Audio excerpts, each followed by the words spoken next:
Sean bienvenidos a otro episodio de Tripas de Gato en YouTube. Este es el caso de Nazón Joaquín, el líder del culto religioso La Luz del Mundo, uno de los más populares en México. El contenido de este podcast está basado en investigaciones públicas. Los datos que aquí se presentan pueden ser encontrados en carpetas de investigación o en bibliografía de libre acceso. Nunca se presentarán datos que vulneren a las víctimas.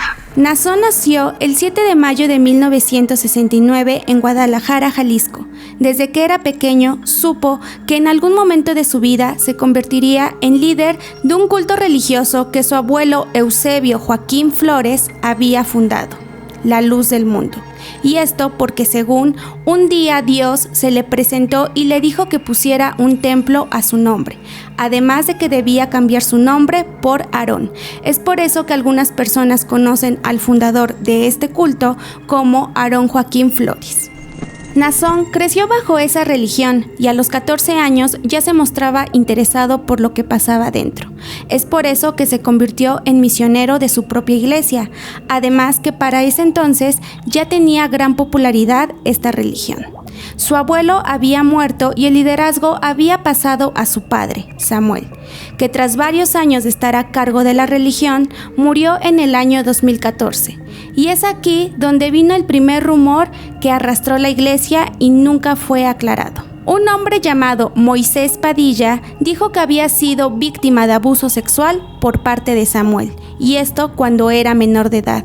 Esto pasó cuando en un trayecto hacia un evento, Samuel empezó a tocar a Moisés en contra de su consentimiento y dijo que si no se dejaba era ir en contra del mandato de Dios y en contra del varón de Dios, o sea, él. El escándalo fue tal en ese momento que algunas personas de la congregación se enojaron con Samuel, lo secuestraron y apuñalaron. Estaban indignados, ocasionaron su muerte, pero estos hechos nunca fueron confirmados. Por eso esto se quedó en rumores. Cuando Samuel murió, algunas personas del ámbito político lamentaron su fallecimiento y el cargo obviamente pasó a su hijo, Nazón, en el año 2014, que antes de que cumpliera con este mandato, tuvo que pasar todos los rangos para llegar a ser líder, aunque por lógica iba a ser un cargo hereditario. Hasta este punto es lo único que se sabe sobre la vida pública de Nazón. ¿Pero de qué va el culto La Luz del Mundo? Los cargos que hay dentro de esta iglesia son el líder, que la gente que es creyente de él se refiere como apóstol. Le siguen los pastores u obispos, los diáconos, los encargados y por último misioneros. Y un requisito importante para que el líder pueda tener ese cargo es que debe estar casado con una mujer de la misma congregación.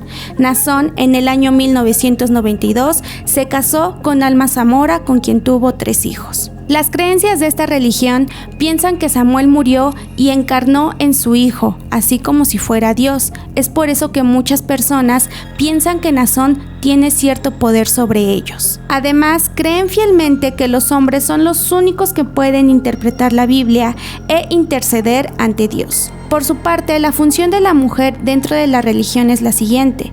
La esposa del líder y las esposas de las personas que tienen cargos altos se les conoce como diáconas y están a cargo de la vigilancia solamente de la población femenina. De ahí siguen las encargadas, quienes vigilan a grupos de mujeres, a quienes aconsejan y orientan. Y por último están las misioneras, que son las que pueden salir en sociedad solamente en compañía de un matrimonio. Pero eso no es todo. El listado de cosas que no deben de hacer las mujeres pertenecientes a esta congregación es el siguiente. No pueden tomar bebidas alcohólicas, fumar o salir a fiestas. No pueden ir a lugares públicos como el cine o plazas y mucho menos juntarse con otras mujeres a platicar, ya que esto lo consideran chisme y por ende eso es pecado. No pueden ver televisión o escuchar música que no sea la creada dentro de la congregación. Tienen que vestir con ropa femenina, es decir, vestidos o faldas que cubran todo su cuerpo y poner un velo en la cabeza, ya que de lo contrario estarán llamando al pecado. Y cuando se juntan en una congregación con hombres, deben de separarse, ya que pueden llamar la atención de ellos. En pocas palabras, el culto visualiza a la mujer como objeto de deseo y solamente vino a este mundo a cumplir con su función de ser humano, reproducirse, mientras que los hombres son esos seres perfectos que Dios los mandó a divulgar la palabra de Él. Con respecto a las relaciones amorosas, estas deben ser autorizadas por los auxiliares, es decir, la duración de una pareja en el enamoramiento debe ser alrededor de 3 meses, para después casarse, ya que si dejan pasar más tiempo, pueden dar paso al pecado. Una vez que concretan una boda, los auxiliares investigan si durante toda esta relación de 3 meses no cayeron en pecado. Cuando ya son un matrimonio, el hombre será el único que va a tomar las decisiones del hogar, además de ser el único que trabajará. Y la mujer obedecerá a lo que él diga. El hombre será el único que podrá separarse de ella, porque la mujer tendrá que aguantarlo, vivir por y para siempre con él, a pesar de infidelidades o violencia física o sexual. La popularidad del culto es tal que cuentan con su propia colonia en Guadalajara, la cual se llama La Hermosa Provincia. En ella solo viven personas creyentes de este culto y ocasionalmente se abren las puertas para que turistas visiten este lugar, ya que aquí se encuentra el templo más grande del culto. Algunas personas dicen que este templo fue construido con ayuda de feligreses mediante mano de obra o donativos. Además, está reconocido ante gobernación como un templo. Esto generó sospechas en la sociedad, pues la colonia está situada en un terreno de más de 15 hectáreas. En su momento se dijo que este terreno había sido un regalo del gobernador para el abuelo de Nazón. Y para imaginar mejor la magnitud de la colonia, esta cuenta con su propio hospital, servicios de primeros auxilios, farmacia, mercado, 2 unidades deportivas, escuelas de niveles básicos, correo, registro civil, librería y estación de policía. Otro de los templos con mayor relevancia en el país es el que se encuentra en Amozoc, Puebla, el cual abarca alrededor de 14 hectáreas. Dentro del templo caben más de 400 personas. Tiene un salón para rezos donde caben más de 1,800 personas y una explanada para más de 30,000. Además, tiene servicios como canchas deportivas, escuelas, comedores y auditorios. Actualmente, La Luz del Mundo es el segundo culto religioso con más audiencia en México, siendo el primero la religión católica, y se encuentra alrededor de 58 países en los 5 continentes del mundo. De todo lo que dijimos anteriormente entre cifras y datos, son cosas que pueden encontrar en internet además de su página oficial. Es decir, la información que dimos está sustentada y la pueden encontrar por su propia cuenta. Siguiendo con la historia de Nazón, cuando él tomó el liderazgo, su perfil de vida pública era bajo. No se sabía mucho de él, aunque era popular entre sus seguidores. Pero en el año 2019, en mayo, dio la nota, pues celebró su cumpleaños número 50 en el Palacio de Bellas Artes, siendo este uno de los recintos más importantes en México, lo cual generó polémica en la sociedad, pues se preguntaban cómo un evento de un líder religioso era celebrado en un recinto cultural gubernamental. Aunque hay que aclarar que el Palacio de Bellas Artes sí puede ser rentado, pero solo con fines culturales. A este evento también acudieron personalidades del ámbito político, senadores y diputados, además de actores. Y en la Cámara de Diputados se le rindió homenaje por 35 legisladores que también le dieron 2 reconocimientos por sus supuestos labores altruistas en la sociedad. Hasta este punto, el suceso de su cumpleaños era lo más notorio que Nazón había dado en la nota pública, hasta el mes de junio, es decir, días después de aquella celebración. Fue detenido junto a 3 personas en Los Ángeles, California, por los delitos de abuso sexual a menores, pornografía infantil, trata de personas y 26 delitos más. Inmediatamente La Luz del Mundo dio un comunicado donde rechazaban las acusaciones hacia Nazón. Escribieron lo siguiente: rechazamos de manera categórica las falsas imputaciones que se han realizado en contra del presidente de La Luz del Mundo, nuestro hermano Nazón.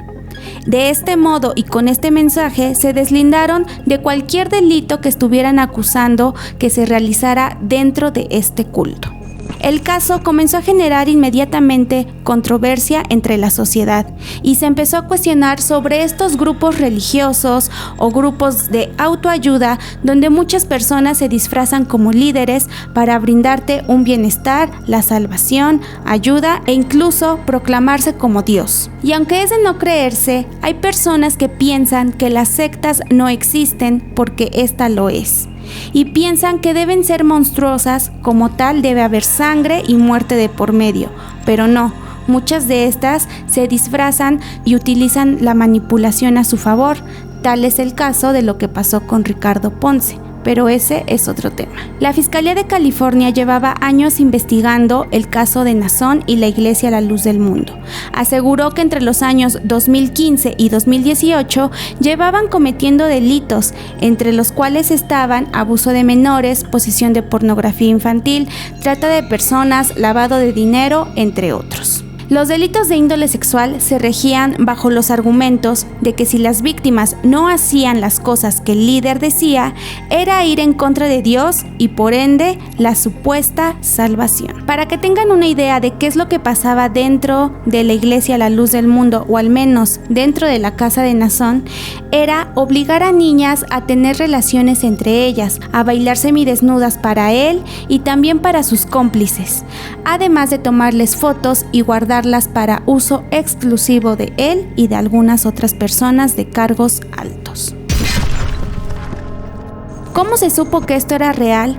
Al momento de la captura de Naasón y sus cómplices, se obtuvo un celular y un iPad en el cual encontraron miles y miles de mensajes con contenido sexual y también fotografías de pornografía infantil. Cabe destacar que todo el proceso se está llevando en Estados Unidos y la defensa de Naasón ha puesto denuncias y prolongado el juicio, pues dicen que no han tenido acceso a estas pruebas. Las primeras pruebas que se obtuvieron fueron gracias a las investigaciones que hizo un agente durante varios años, además de 3 testimoniales de víctimas que habían denunciado. Estos testimoniales fueron fundamentales para la detención de Naasón. La primera víctima dijo que había sido invitada por Alondra Ocampo, una de las cómplices con las que fue detenido Naasón. Dijo que le invitó a unirse a un grupo de jóvenes exclusivo para Naasón, donde harían diversas cosas a favor de él y de Dios. Esto les recuerda un poco a Kit Raniere. Lo que ella hacía dentro de este grupo era bailar semidesnuda junto a otras jóvenes para la diversión de Naasón,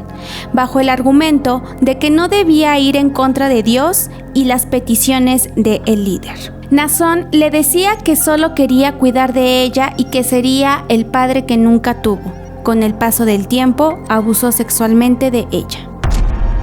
La segunda víctima también dijo que fue invitada por Alondra, quien le comentó que pecaría con el líder, pero que sus pecados estarían limpios ya que él podía hablar con Dios. A esta adolescente la llevaron a casa de Naasón y ahí estuvo Susana Oaxaca, la segunda cómplice con quien fue detenido Naasón, quien tomó la mano de la víctima y empezó a tocar los genitales de Naasón en contra de la voluntad de esta adolescente. Posteriormente fue obligada a tener relaciones sexuales con ella y con Naasón. Conforme ha pasado el tiempo, más víctimas se han sumado a las acusaciones en contra de Naasón. Una de ellas es Brenda, quien dijo que había sido obligada a casarse siendo menor de edad por estar embarazada. Confesó que había tenido relaciones sexuales y fue obligada a decirlo enfrente de toda la congregación. Además, dijo que cuando era pequeña era obligada a asistir a las ceremonias a punta de azotes y sufrir violencia física por vestir de una forma distinta o por maquillarse. Similar al testimonio de esta víctima, otra mujer dijo que también fue obligada a casarse cuando era menor de edad por quedar embarazada, pero su pareja le pegaba y ella nunca pudo divorciarse porque eso iba en contra de Dios. Así que tuvo que aceptar maltrato físico y sexual por parte de él y le dijeron que su hijo era producto de algo malo y que se iría al infierno. En el año 2020 salió una nueva acusación hacia Nazón. Una mujer de California dijo que había sido víctima de abuso sexual no solo por Nazón, sino también por su padre, Samuel, quien desde los 12 años la violó mediante manipulación, poniendo de por medio mensajes de la Biblia. Y por último, sobresale el testimonio de Xochitl, una víctima más de Nazón.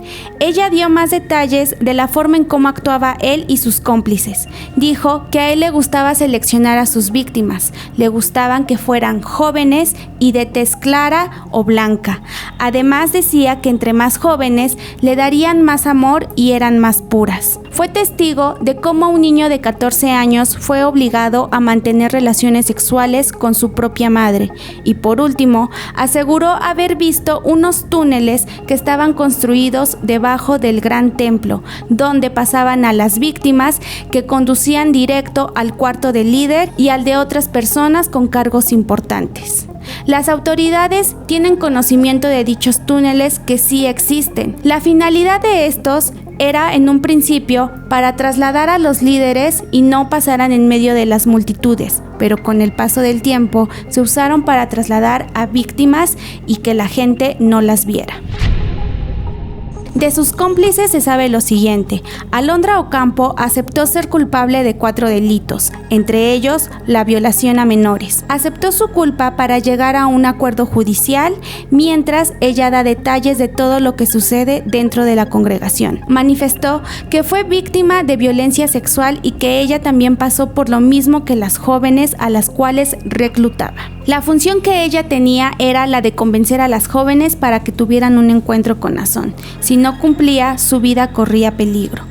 Una vez arrestada, dijo haber recibido amenazas por parte de personas que integran el culto para que no hable más de lo debido. De Susana Oaxaca se sabe muy poco, solo que está detenida. Y por último, también se investiga la participación de una tercera mujer que sigue prófuga.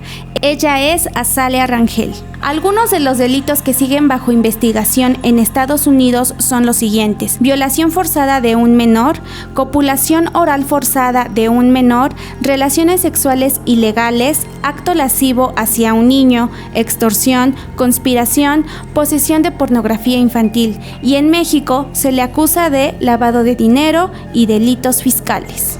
Supuestamente en el año 2020 se llevaría a cabo la audiencia para Nazón, pero su defensa la aplazó para el año 2021, la cual se volvió a retrasar para abril y actualmente se pospuso para el mes de septiembre del mismo año. Y esto sin olvidar que la fianza que se le otorgó lleva el récord de ser la más costosa, ya que son $90 millones que debe pagar si quiere salir en libertad, y esto con la finalidad de que no pueda salir mientras sigue la investigación en curso. Por su parte, el juicio de Alondra se postergó para diciembre del mismo año, 2021, y Susana pagó una fianza de $150,000 para quedar en libertad condicional, por lo cual ella se encuentra en libertad.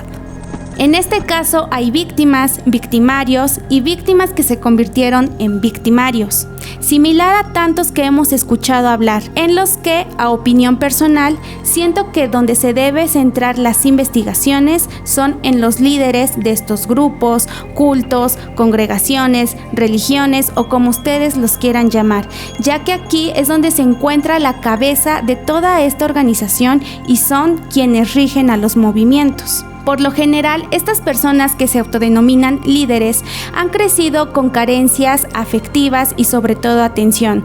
Por eso desencadenan esa atención en otras personas para que los admiren, para que los sigan y se sienten con ese poder de sanación y de llevar las vidas de las personas hacia el verdadero camino, aunque esto incluya violentarlas o afectar su salud mental. Pero un dato importante y que muy pocas personas ven, más allá de llamar a estos líderes enfermos mentales o cualquier otra cosa, son personas inteligentes y que tienen noción de lo que hacen, saben que cometen delitos, porque no por nada eligen de estar del lado de políticos o de autoridades para que estos los ayuden y nunca sean detenidos. El proceso actualmente sigue en marcha y esperamos que las víctimas obtengan justicia. iglesia. Solo queremos hacer hincapié que las personas creyentes de cualquier culto, religión, grupo o lo que sea, nunca tendrán la culpa de un líder manipulador, ya que en su afán por querer sanarse o encontrar un camino de la verdad o simplemente creer en alguien, caen en manos equivocadas de personas que vulneran su estabilidad emocional, manipulándolas y haciendo que cometan actos muchas veces en contra de su voluntad. Recuerden que antes de pertenecer a un grupo de la índole que sea, su salud mental debe estar en manos de profesionales certificados y ya después cada quien es libre de creer en lo que quieran, pero nunca estar en un lugar donde te hacen dudar o ir en contra de tu voluntad. Esto fue el caso de Naasón Joaquín García, el líder de la Luz del Mundo.